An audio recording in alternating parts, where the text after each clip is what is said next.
ప్రతి ఒక్క Adilabad Congress party assembly incharge Kandi Srinivasa Reddy పేద రైతు కుటుంబంలో పుట్టి స్వయం కృషితో ఎదిగారు. పేదల కడుపు నింపాలన్న పెద్ద మనసుతో 3.5 ఏళ్ల కిందట చేపట్టిన నిత్యాన్నదాన కార్యక్రమం నిర్విరామంగా సాగుతుంది. అమెరికా నుండి ఆదిలాబాద్కు వచ్చిన తర్వాత కేసీఆర్ ఫౌండేషన్ను స్థాపించి దాని ద్వారా అనేక సేవా కార్యక్రమాలు కొనసాగిస్తున్నారు.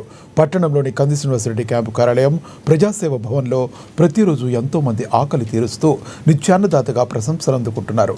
అన్ని దానాల్లోకెల్లా ఆకలి తీర్చే అన్నదానం ఎంతో గొప్పదన్న ఆలోచనతో ఇంత మంచి కార్యక్రమాన్ని కొనసాగిస్తున్నారు. ఈ నిత్యాన్నదాన క్షేత్రానికి ప్రతిరోజు పరిసర ప్రాంతాల నుండి వందల సంఖ్యలో వచ్చి భోజనం చేస్తున్నారు. ఒక్క మంచి ఆలోచనతో ఇలాంటి కార్యక్రమం నిర్వహించడం సదా అభినందనీయమని కంది శ్రీనివాసరెడ్డిని జిల్లా ప్రజలు తమ నిండు మనసుతో అభినందిస్తున్నారు.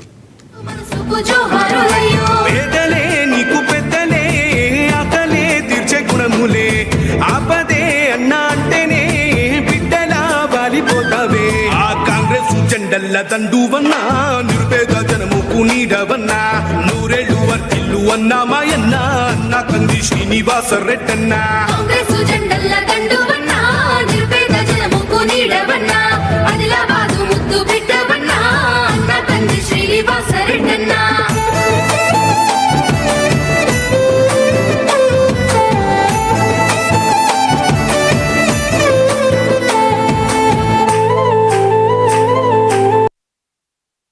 ఆదిలాబాద్